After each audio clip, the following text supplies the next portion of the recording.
And now, it's time for another Dice Tower review with Tom Vasel. When I opened Earth Reborn, I did it at my local game store. And I opened it up and I pulled it out, and there were people just coming around me saying, "Wow, what is that? Whoa." They couldn't believe how much stuff was inside the box. In fact, if I covered up the name of who made the game and showed it to you and opened it up and showed you the cool components, which I'm going to do, hang on, but if I did that, you would say that's a Fantasy Flight game. It's not. It's Z-Man games. Woohoo! Z-Man just gets better and better every year. This has been, I almost want to say 2010 was the year of Z-Man. But this is a fantastically fun game.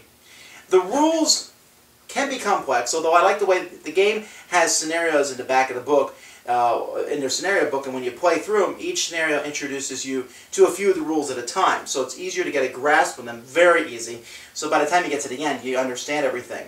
It's fast, it's fun, it's basically a tactical miniatures game, and it comes with a scenario generator. This is just awesomeness. It almost feels like it was originally designed in the 90s, and is just being published now, but it's good. Let me show you.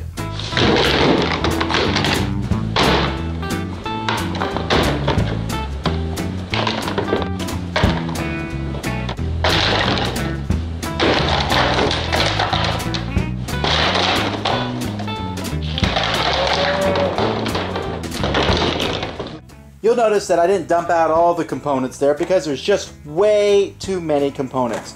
But the components here are spectacular. I thought I had gotten a Fantasy Flight game, but there is just tons of tiles.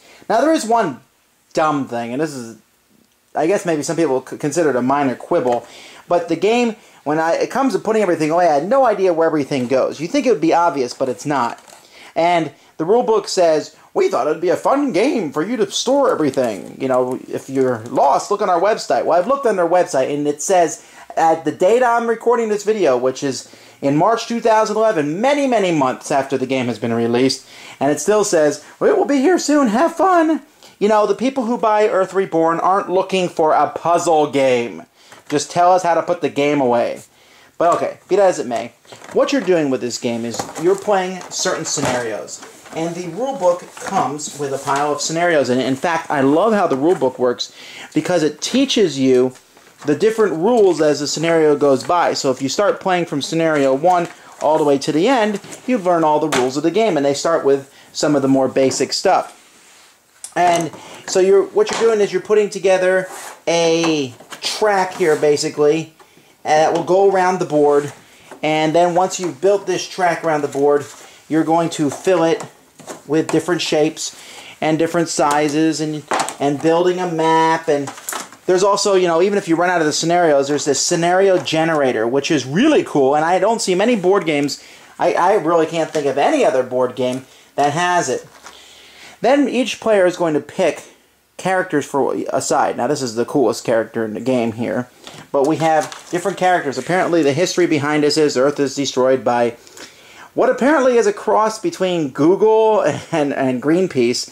But anyway, people go into hiding into different areas underneath the Earth, and one camp zombifies themselves and does all kinds of weird evil experimentation, and the other side, they just become good old-fashioned heroes. And so you're going to take these characters and you're going to pick a scenario and fight one another, basically, in this scenario. And so like I said, you'll build the scenario. Each of the characters has a card which will tell you the stats of that character. And then as the characters go, they're going to have different weapons that will do different things. Now, one of the things that I really enjoy about this game is some of the features of it. I'm not going to explain every little rule of the game, but I like here on the front you can see that these has different firing arcs. If you can see the character in that arc, then you can use a certain amount of weapons. For example, if you notice here, this heavy machine gun is +2 dice in the orange firing arc and +3 in the red firing arc. And so I can look here and see where I'll get the extra dice, and I can't shoot at all. Some people have different firing arcs depending on, you know, how good they are. In fact, this character here, who's a very good shot, has the firing arc all around her, and she also has a gun, which means she gets a extra die with that specific gun. Characters also have hand-to-hand combat, and all combat is done using dice here that have different hits on them. And there you can see bullets for expenditure of ammunition. And you have possible critical hits, or just how much damage do you do in general. And damage, it's actually fairly difficult to damage somebody, which makes sense because these are heroes fighting each other after all, not just, you know, scum of the earth.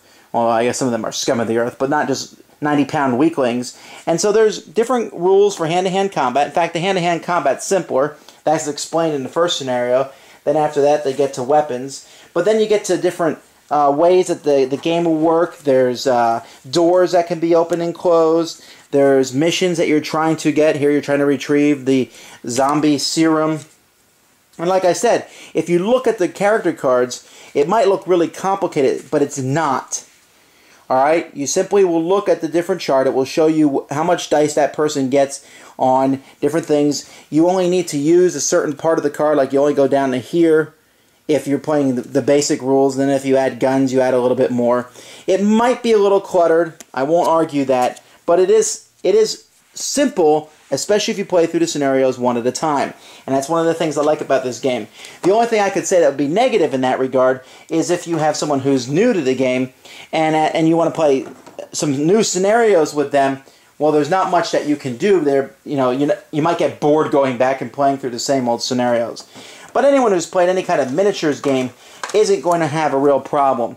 There is tons of components in the game, from life point counters to tokens that show the different characters in the game, to yes and no. There's a whole system for shutting and turning off and down computers, and there's pretty much every terrain type that you can imagine, and it will even show the destruction value of different types, and that little icon there shows whether you can see through it or not.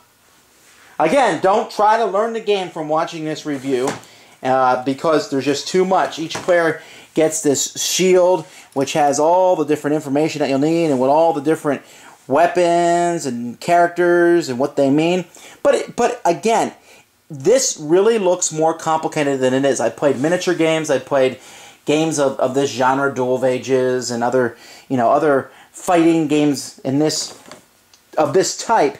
And this one is not much more complex than those. This one just has more stuff than all of those.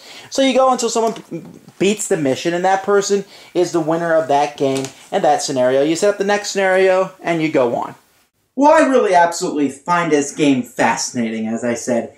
I didn't even try to give you an explanation of the rules because it would be lengthy. It would be probably a 20-minute explanation to go over everything, although I think I could explain the game in about 5 minutes. Okay, some negative things about the game. Maybe each scenario takes a while to set up. When I look at the scenarios, I'm like, okay, this piece goes where? And the scenario generator, could also take a bit to get things set up. But once you have everything set into play, it runs easily, the game. Games can last anywhere from 20 minutes to about an hour and a half, although I suppose some scenarios could last much more. The biggest is going to be set up and takedown time. The iconography of the cards and everything can be a little confusing, but I think it's clear enough once you play. And some of the facets of the gameplay, like line of sight and just the fact that you're moving on squares, something that's always helpful to me instead of moving inches, works really well in this game. The backstory seems to be well done. The theme is fun and it's interesting.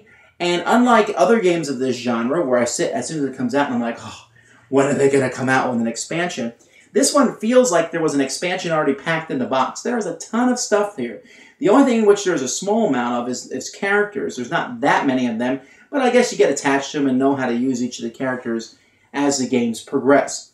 I'm not sure an expansion for this game will ever come out, but if you're looking for a full game that will give you hours and hours and hours and hours and hours and hours and hours and hours and hours and hours of gameplay, this one has a good feel to it. It's one of the most thematic games I've played ever. It's kind of overwhelming just how much game is inside this box. If you're watching this review and you say, oh, the theme looks interesting, but I'm not sure I want the game, get it. Okay, it's that simple. If you're not the kind of fan of games where you roll dice and attack one another, then go away. This isn't for you.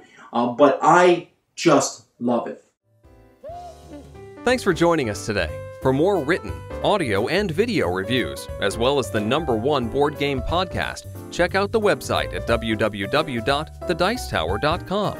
Until then, this is Eric Summerer, and you've been watching The Dice Tower.